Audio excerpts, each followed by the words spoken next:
The shuttle Meridian screamed through Kythra's crimson atmosphere like a dying star, its hull plates glowing cherry red as Jake Morrison fought with the failing controls. Warning klaxons shrieked through the cabin while sparks cascaded from shattered instrument panels. "Hull breach in Section 4, shouted Communications Officer Elena Vasquez, her fingers dancing across emergency systems. "We're losing cabin pressure." "Engines are gone," added Pilot Lieutenant Troy Hendricks from the co-pilot seat, blood trickling from a gash on his forehead. "We're going down hard, Sarge." Jake's knuckles went white as he gripped the manual override.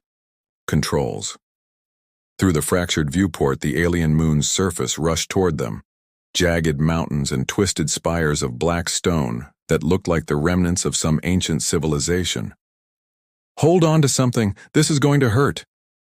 The shuttle slammed into the rocky terrain with bone-rattling force, carving a smoking furrow through crystalline formations before finally grinding to a halt against a cluster of weathered pillars. In the sudden silence that followed, only the hiss of escaping atmosphere and the groan of stressed metal could be heard. Jake unbuckled himself with shaking hands, tasting copper in his mouth. "Sound off. Everyone still breathing?" "Barely," Elena groaned, pulling herself from the wreckage of her station. A nasty bruise was already forming along her jaw, but her eyes remained sharp and alert. Troy slumped unconscious in his harness, a trickle of blood running from his nose. Jake quickly checked his pulse, steady but weak. "He's alive. Elena, can you stabilize him while I check our situation?" She nodded, moving to tend to the pilot while Jake activated his tactical scanner. The readings made his stomach clench. "We've got multiple life signs converging on our position, big ones, and they're moving fast." Through the cracked hull, an eerie howling echoed across the desolate landscape. Not quite animal, not quite machine, but entirely wrong. The sound raised every instinct Jake had developed through 3 tours of combat on hostile worlds. "Sarge, we need to move," Elena whispered urgently. "Troy's stable enough to transport, but we can't stay here." Jake grabbed their emergency packs and helped Elena lift the unconscious pilot. They stumbled from the wreckage into the alien twilight, where twin moons cast everything in an unsettling violet glow. The ancient ruins stretched before them like broken teeth, massive stone archways and collapsed domes that spoke of a civilization far older and more advanced than anything in human space. The howling grew closer, accompanied by the skittering sound of claws on stone. Jake's rifle felt reassuringly solid in his hands as he scanned the shadows between the ruins. "There," he pointed to a partially intact structure ahead. "That building still has most of its walls. We can make a stand." There, they half-carried, half-dragged Troy through the maze of rubble and fallen monuments. Strange symbols covered every surface, flowing script that seemed to writhe in the moonlight. Elena kept glancing nervously at the carvings. "Jake, these markings, they're not just decorative. They're telling a story. Save the archaeology lesson for later," Jake muttered, then froze as movement caught his eye. Something large and multi-legged scuttled between the pillars, its carapace gleaming like wet obsidian. More shapes emerged from the darkness. Predators. With too many eyes and mandibles that clicked with anticipation, they reached the shelter just as the first creature lunged. Jake's rifle barked 3 times, sending the beast tumbling back with smoking holes in its shell, but more were coming, dozens of them pouring from crevices in the rock like a living tide. "Inside. Now."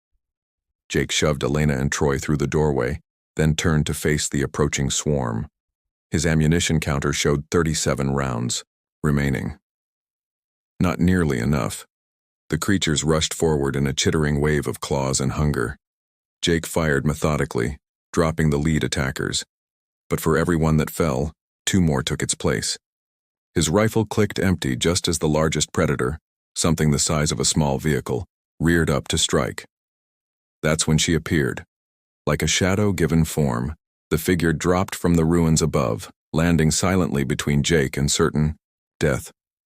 She wore armor that seemed to absorb light itself, and in her hands were weapons that hummed with barely contained energy. Without hesitation, she struck.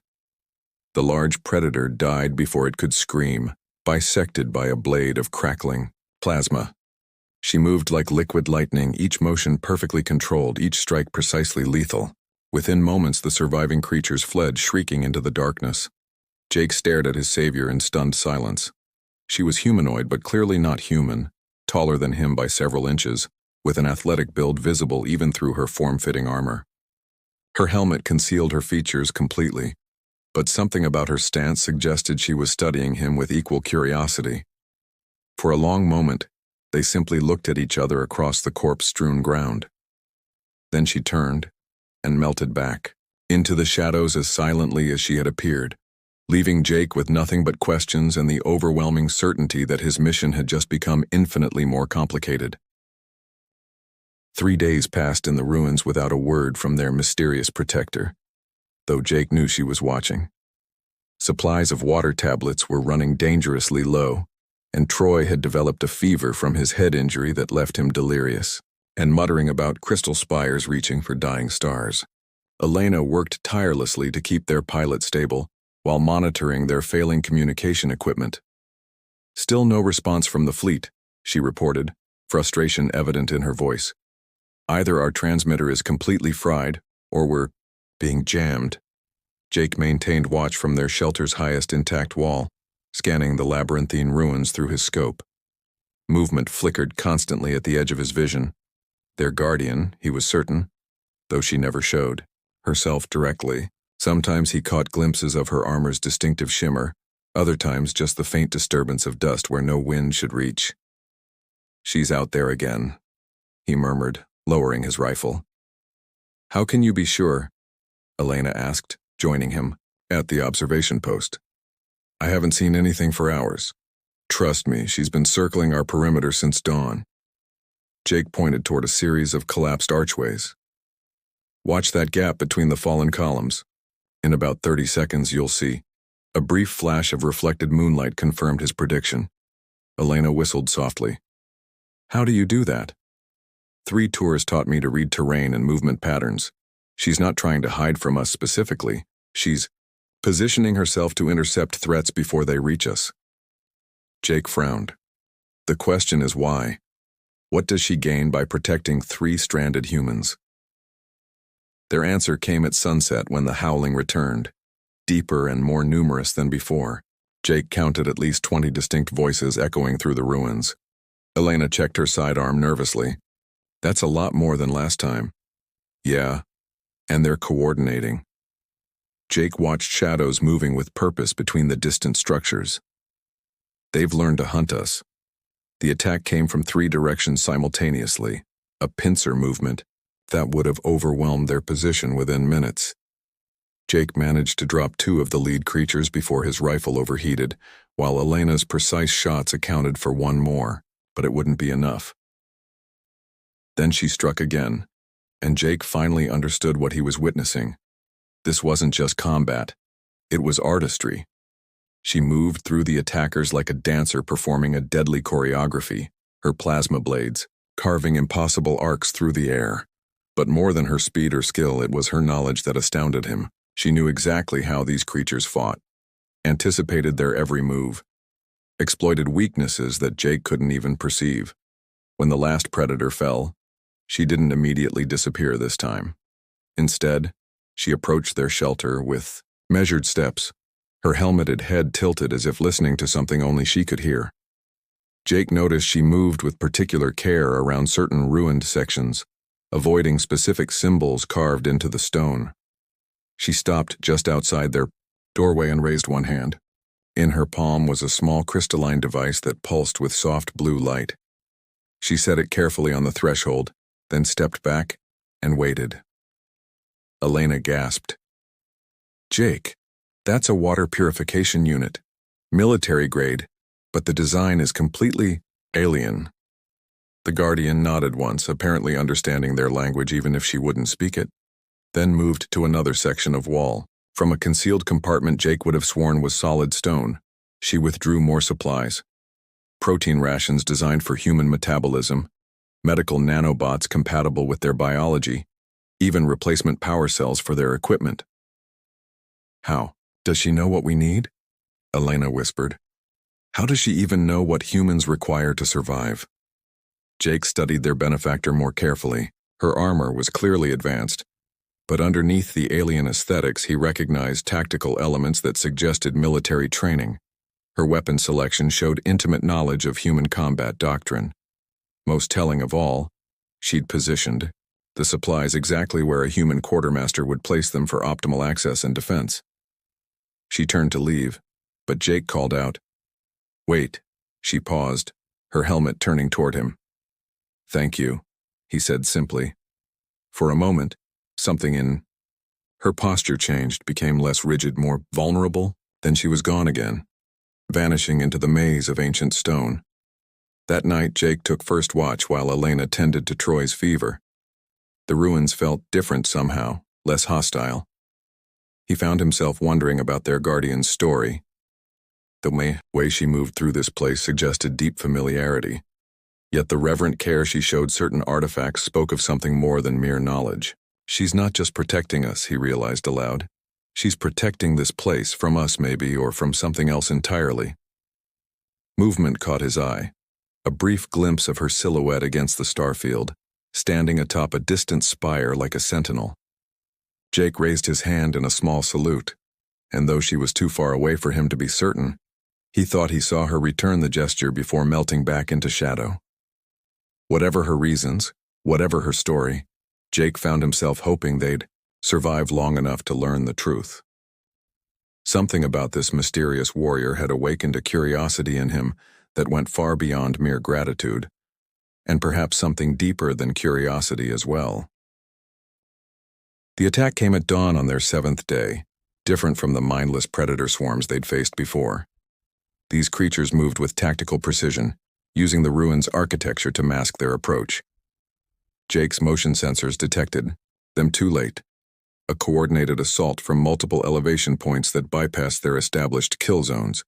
Contact, northeast quadrant. Jake's rifle chattered as shapes swarmed over the broken walls. These weren't the same beasts as before. These were larger, more intelligent, with carapaces scarred by previous battles, and eyes that gleamed with malevolent cunning. Elena dragged the semi-conscious Troy deeper into their shelter while laying down covering fire. "Jake, there are too many!" A massive creature with blade-like appendages crashed through their eastern wall, sending stone fragments flying. Jake rolled aside as razor-sharp claws gouged the floor where he'd been standing. His rifle's power cell died just as the beast prepared to strike again. She appeared like an avenging angel, dropping through the shattered ceiling to land between Jake and the creature. Her plasma blade took the beast's head off in one smooth stroke, but the effort left her exposed to another attacker lunging from behind. Without thinking, Jake threw himself forward, tackling her around the waist and rolling them both aside as massive jaws snapped shut where she'd been standing. They crashed together against the wall, her armor's hard edges pressing against his chest as he shielded her with his body. For a heartbeat, they lay tangled together, close enough that he could see his reflection in her helmet's visor. Then she was moving again, pushing him behind cover as she engaged 3 more creatures simultaneously. The battle raged for what felt like hours, but was probably only minutes. When silence finally fell, Jake counted 15 dead creatures scattered around their ruined shelter. His savior stood among them, swaying slightly on her feet. Dark fluid seeped through a crack in her armor near her left shoulder. "You're hurt," Jake said, moving toward her. She stepped back instinctively, then stopped as her legs nearly buckled. Jake caught her arm, feeling the alien warmth of her through the damaged armor plating. "Let me help," he said softly. "Please." She hesitated, then nodded once. Jake guided her to a flat section of wall where she could sit, then examined the damage. The crack in her armor revealed pale skin beneath. Definitely humanoid, though with a subtle luminescence that seemed to pulse in rhythm with her heartbeat. "This is going to hurt," Jake warned, producing a medical kit. She tilted her helmet, in what he interpreted as understanding. As he cleaned and sealed the wound with surgical gel, Jake found himself acutely aware of her closeness. Despite the alien technology and mysterious silence, there was something undeniably feminine about her presence. Graceful movements, the way she held herself, even the careful attention she paid to his actions. "Why do you protect us?" he asked, quietly as he worked. "We're strangers here, this isn't our world." She didn't answer, but her helmet turned toward a section of wall covered in those flowing symbols. Jake followed her gaze and noticed something he'd missed before. Among the alien script were newer markings, scratched with something like charcoal. They looked almost like star charts? "You've been mapping something," he realized. "These ruins, they're not just shelter for you. They're—" A soft sound from her helmet interrupted him. Not quite a sigh, but something achingly human nonetheless. She reached up with her uninjured arm and, after a moment's hesitation, disengaged her helmet seals with a soft hiss. Jake's breath caught. The face revealed was hauntingly beautiful. High cheekbones and large eyes that shifted color from deep violet to pale silver in the changing light.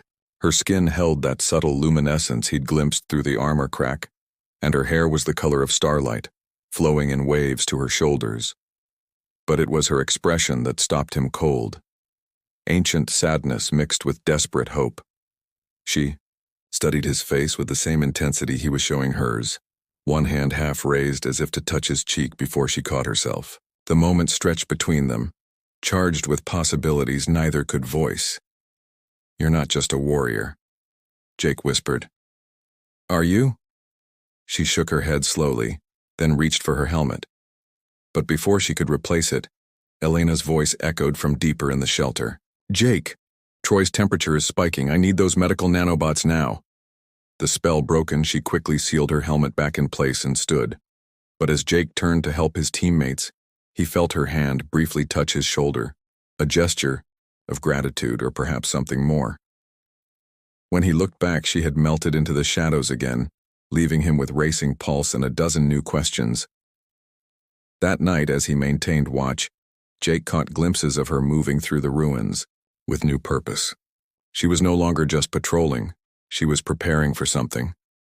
And despite the mystery surrounding her, despite the gulf between their species, Jake found himself hoping he'd be there when she finally revealed her true purpose. The connection, forged in battle, had awakened something in both of them, something that transcended language and species. Whatever her story, whatever brought her to these ruins, Jake was beginning to understand that his fate had become irrevocably intertwined with hers. The final assault came on their 10th night, and it wasn't random predators this time. Jake's tactical display showed coordinated movement patterns, military formations, enemies that understood siege warfare.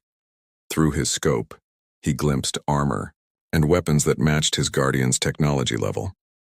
"These aren't wild creatures," he reported grimly to Elena. "We're facing organized opposition." Troy, finally lucid after the medical nanobots fought off his infection, gripped his sidearm with white knuckles. "How many?" "At least 50. Maybe more."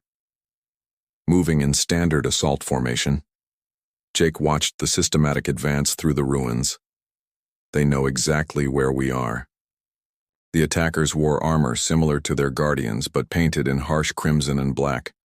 They moved with the discipline of professional soldiers, using advanced weaponry to methodically destroy the ancient structures that had provided cover. Jake realized with growing horror that they weren't just hunting the humans. They were desecrating the ruins themselves. "They're destroying everything," Elena whispered, watching plasma bolts reduce 1,000-year-old carvings to slag. The symbols, the artwork. It's like they're trying to erase history itself. That's when she appeared, but not as their silent protector this time. She stood atop the highest remaining spire, her armor gleaming in the moonlight, and her voice rang out across the ruins in a language that sounded like wind chimes mixed with distant thunder. Jake couldn't understand the words, but the authority in her tone was unmistakable. The attacking forces stopped their advance, weapons still trained on her position. Their leader, distinguished by elaborate armor modifications, shouted something back that sounded like a challenge or ultimatum. Her response was to raise her plasma blade skyward, its energy casting dancing shadows across the ancient stone. The gesture clearly meant something to the attackers because several of them lowered their weapons and stepped back. But their leader snarled another command, and the assault resumed with renewed fury. She leaped from the spire into the midst of her enemies, and Jake witnessed something extraordinary. This wasn't the fluid defensive combat he'd seen before. This was warfare on a completely different level. She moved like liquid lightning. But more than that, she fought with intimate knowledge of her opponent's tactics. She knew exactly how they would move, where they would strike, what formations they would use. She's not fighting strangers, Jake breathed.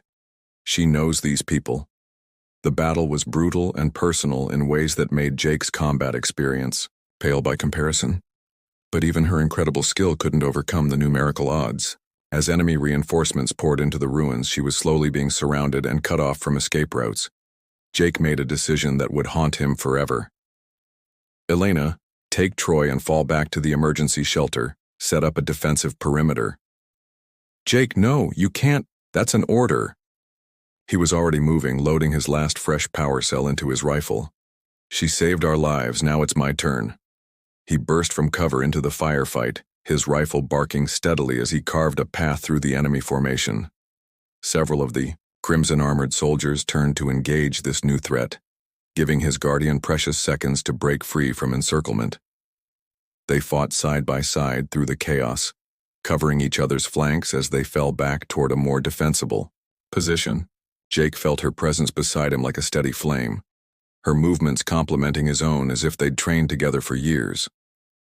A plasma bolt meant for Jake caught her in the side, spinning her around and sending her crashing into a section of carved wall. As she fell, her helmet struck the stone and cracked, revealing part of her face. Jake threw himself over her as enemy fire intensified, using his own body as a shield. "Stay with me," he whispered urgently. "Don't you dare give up now." Through her damaged visor, her color-shifting eyes met his, and for the first time since they'd met, she spoke in accented but clear English. "I was never meant to fight." Her voice was musical, haunting, filled with exhaustion and regret. "I was trained to lead. My people are waiting for their queen." Jake stared at her in shock as the pieces suddenly fell into place. The reverent way she moved through the ruins, her intimate knowledge of the enemy tactics, the authority in her voice when she'd challenged the attackers, the supplies she'd somehow known they would need. "You're not a warrior at all," he realized. "You're royalty." She nodded weakly, then struggled to sit up as the sound of approaching footsteps grew louder. Princess Kira Vexithara, last heir of the Catharan Empire, in hiding for too long. She gestured toward the carved walls around them. "This was my ancestors' greatest city. These ruins, they're all that remains of my people's glory." "And those soldiers? Usurpers. They seized power when my parents died, scattered the royal guard, hunted the bloodline to near extinction." Her eyes blazed with sudden fury. "They rule through fear, now destroying our history to erase any memory of legitimate rule." Jake helped her stand, his mind racing. Everything about their situation had just changed. This wasn't just about survival anymore. It was about justice, about restoration, about preventing the complete extinction of an entire civilization's legacy. "How many of your people are left?" he asked. "Scattered, hidden, afraid." She looked at him with desperate hope. "But they remember the old ways. If I could reach them, if I could prove I still live and fight." The sound of enemy voices grew, closer. Soon they would be found, and this time there would be no escape. Jake faced a choice that would define not just his own fate, but potentially the destiny of an entire world. "Then let's make sure you survive to reclaim what's yours," he said firmly. For the first time since he'd known her, Princess Kira Vexithara smiled. And in that smile, Jake saw not just gratitude, but the beginning of something that transcended duty or species, something that looked remarkably like love. The usurper's stronghold rose from Cathara's northern wastes like a metallic cancer, its towers bristling with weapon emplacements and sensor arrays. Jake studied it through his scope, while Kira, he still had trouble thinking of her by her royal title, made final adjustments to her restored armor. 3 weeks of careful planning had led to this moment. 67 guards on visible patrol routes, he reported. Automated defense systems on all approaches. And that's just what we can see from here. The fortress was built on the ruins of the old palace, Kira said, her voice carrying a mixture of pain and determination. I know passages they've never found. Secret ways my ancestors built for times exactly like this. Elena monitored their communications array from the temporary command post they'd established in a cave system 5 kilometers away. Jake, I'm picking up increased chatter from the garrison. They know something's coming. Troy, fully recovered, and eager for payback, checked his weapon systems one final time. Good, let them sweat. Over the past weeks, Jake had watched Kira transform from mysterious guardian to determined leader. Word had spread through underground networks that the lost princess lived and fought. Small groups of loyal survivors had begun emerging from hiding, bringing weapons, intelligence, and most importantly, hope. But success would require more than hope. It would require Jake to make the hardest decision of his military career, the rescue beacon, he said quietly to Kira as they prepared to move out. Elena finally got it working yesterday. Fleet Command knows we're alive. She nodded, understanding the implication immediately. They'll send a rescue ship. Within the week, probably. Jake studied her face in the dim light. I could go home, return to my own people, my own world. You could, she agreed, her voice carefully neutral. But if I stay... He reached out to touch her cheek, marveling again at the subtle luminescence of her skin. If I help you reclaim your throne, there's no going back. I'd be choosing this, world over mine. Choosing you over everything I've ever known. Kira closed her eyes and leaned into his touch.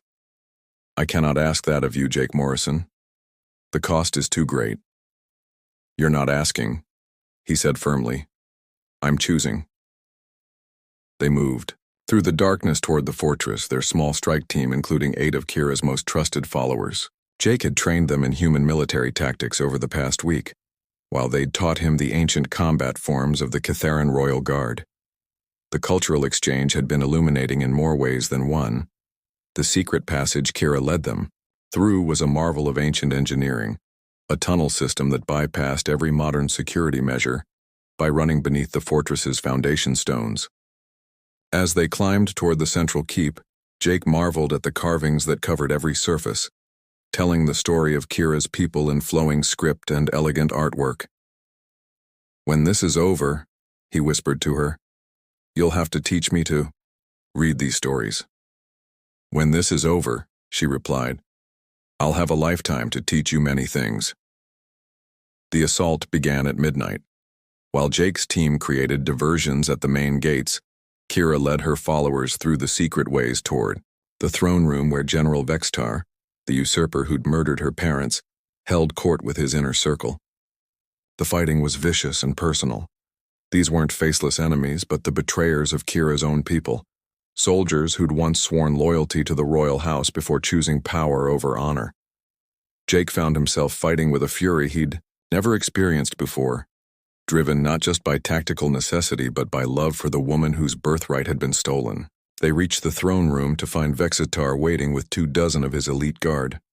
The usurper was a massive figure in ornate armor, his face scarred by old battles and twisted by years of paranoid rule. The lost princess finally comes home, he sneered.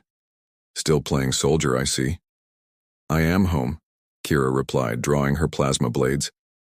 And I've come to reclaim what you stole. The final battle was everything Jake had expected and more. Vextar was skilled, experienced, and utterly ruthless.